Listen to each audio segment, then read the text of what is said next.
Hey my friend, welcome back to Misa Motion. Today we are going to create soft ice cream effect with new MPM solver in Houdini 21.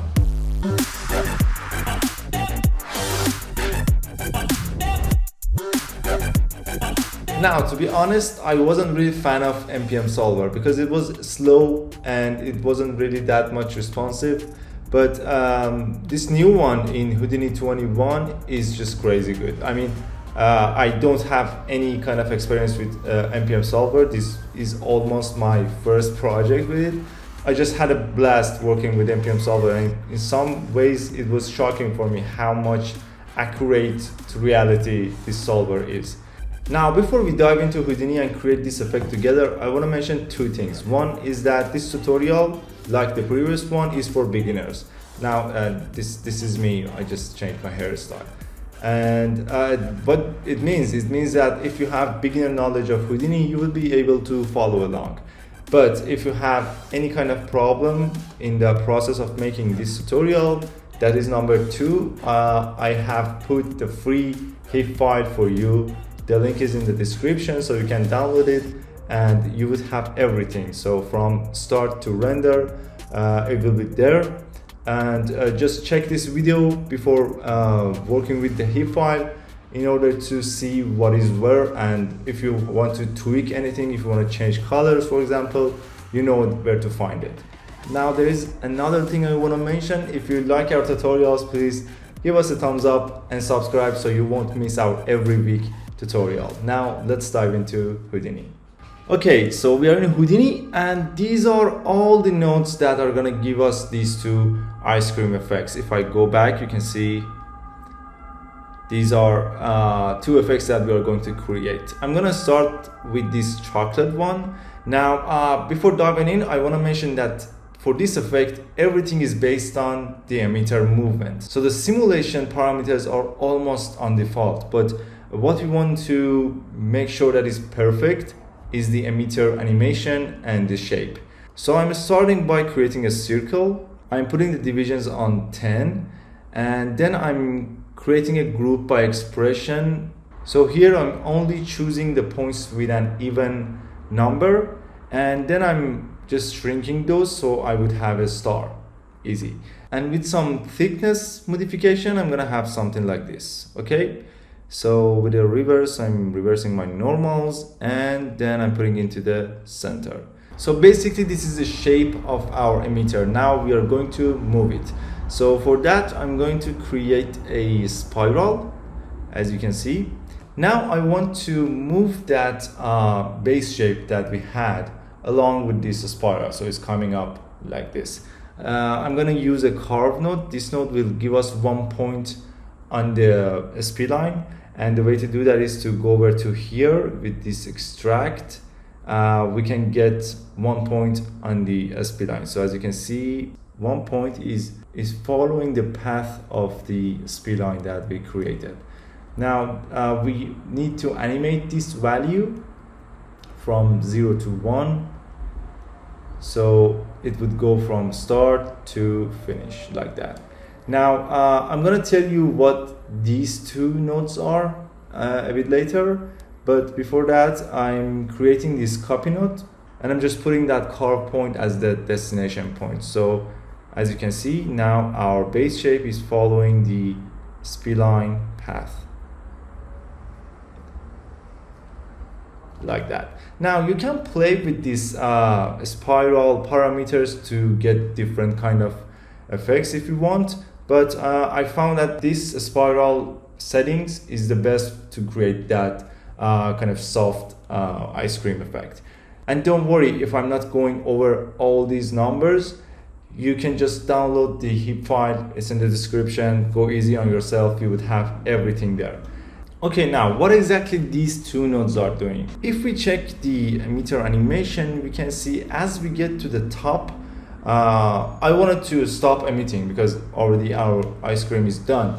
But if we stop emitting here, it's gonna put a star for us. So it's gonna cut the emitting right away. But I wanted to have that nice pointy shape at the end for the ice cream. So I created these two nodes. Now these two nodes will one of them will scale down the emitter, and one of them we put it a bit higher, so you can see like that, and this actually will give us that nice pointy thing at the end. If we check my cache node, you can see here as we get to the top we are going higher and smaller with the emitter, so we would have that nice pointy at the end.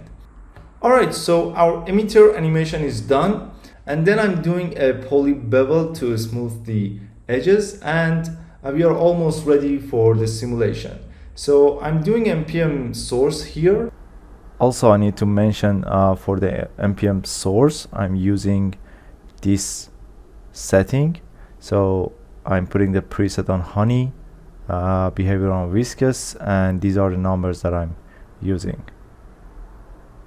And after that, I'm adding a velocity on minus y-axis, so toward ground. Now these 5 nodes, I'm gonna highlight them.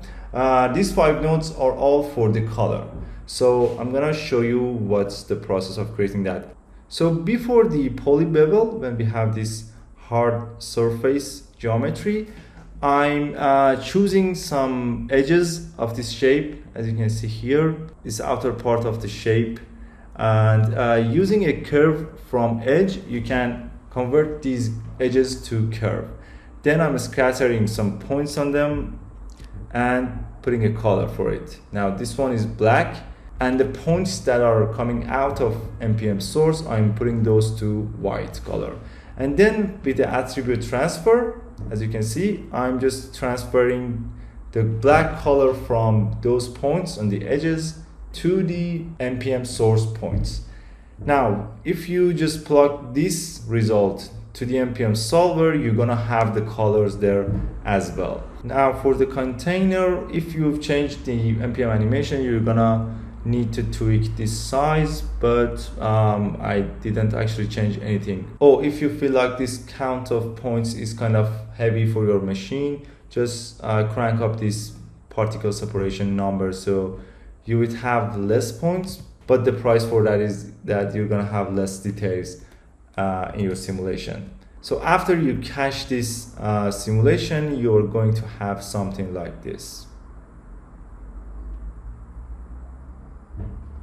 Alright, our MPM solver simulation is done.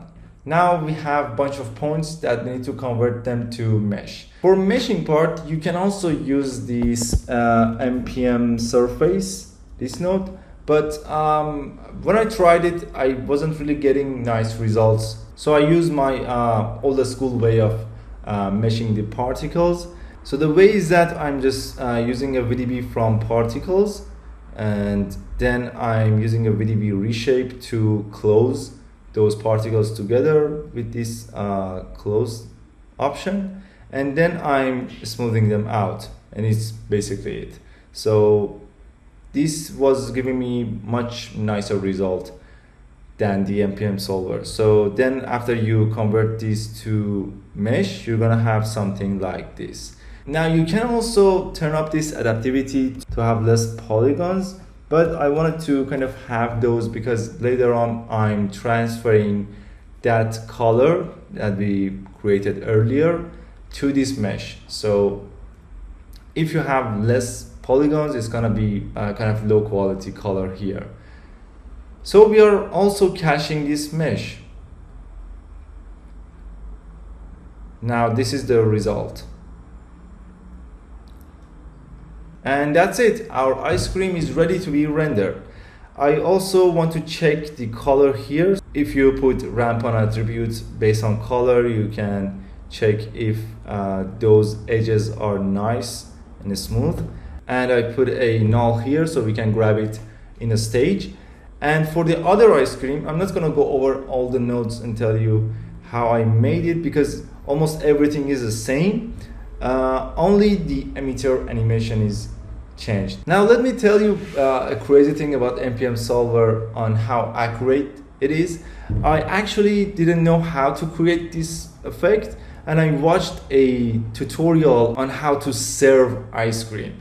And you see this motion here? I mimicked exactly that, and it almost gave me the same result as in the video. So up to here, you already know we are creating this star kind of shape, and then with these transforms, I'm actually mimicking that kind of movement. So you can see it's the same kind of moving up pattern. Now the way that I'm creating this kind of movement is almost procedural. So here I'm using effect number to slowly move up the emitter.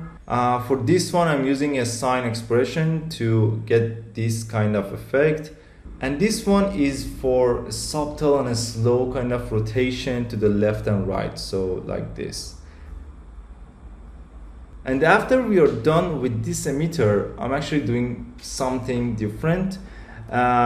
We get the poly bevel here, but then I'm using a trail node to get multiple of these geometries in their animation, as you can see. And after that, I'm doing a volume remesh so that we have this shape.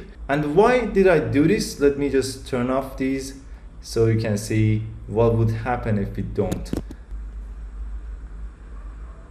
Okay, so you see these kind of edges that are not connecting to each other.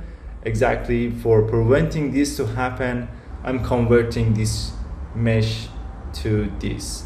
So using this one, you can see. And again, for this MPM source, these are the numbers that I'm using for this solver. Now we have way better result in the simulation.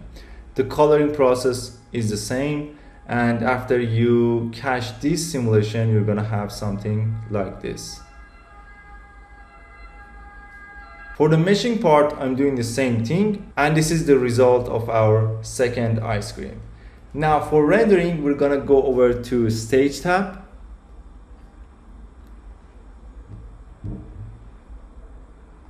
And to render this, I'm just using a curved ground for the background, and I'm bringing our ice cream 1 and ice cream 2. And I've created 2 grids for the background because I wanted to have 2 colors. And with this switch node, you can switch between 2 scenes. So this is our chocolate ice cream with brown background. And if I switch to 1, we have our white and red ice cream with pink background. Now for the materials, if I go here, you can see we have ice cream red white and ice cream chocolate caramel. The way that I'm creating these materials is actually pretty easy. So I'm creating a MTLX geometry color, this one. Now this node will grab the color information from our simulation. And here I'm just using these to kind of tweak the material the way I want it. So first I'm using a mix and putting this data as the mix value. And here you can choose 2 colors that you want for your ice cream, and it's connected to the base color here. And here I'm converting that value to float and using it to tweak the roughness and transmission. So as you can see here, I'm doing this to get some kind of refraction on these red parts. So if I put it on 1, you'll see it's gonna turn to glass. So basically that's what this is doing. And this one also is for the roughness, as I mentioned. So now that you know this, you can create different kind of colors for your ice cream. I've also created this kind of chocolate caramel. It's the same process. I just tweak these colors, and yeah, this is the other material. So after that, we have this really basic kind of lighting here and a camera. So if I check the camera, you see that is the final lighting. So if you want, you can change this lighting to get something better, or even change the camera angle. Now here at the end, I've put 4 export nodes. You may not need that much, but basically because I had 2 ice creams and 2 materials, I wanted to have each version. So this one is ice cream 2 caramel, ice cream 2 red, and ice cream 1 caramel, ice cream 1 red. But yeah, with these nodes also, you can have like different variations in different colors. Okay, so before we wrap up, don't forget to download the HIP file. The link is in the description. And if you like ice cream, don't forget to give us a thumbs up and subscribe so you won't miss our every week tutorial on assets, effects, everything with Houdini. And thanks a lot for hanging out with me. See you in the next one.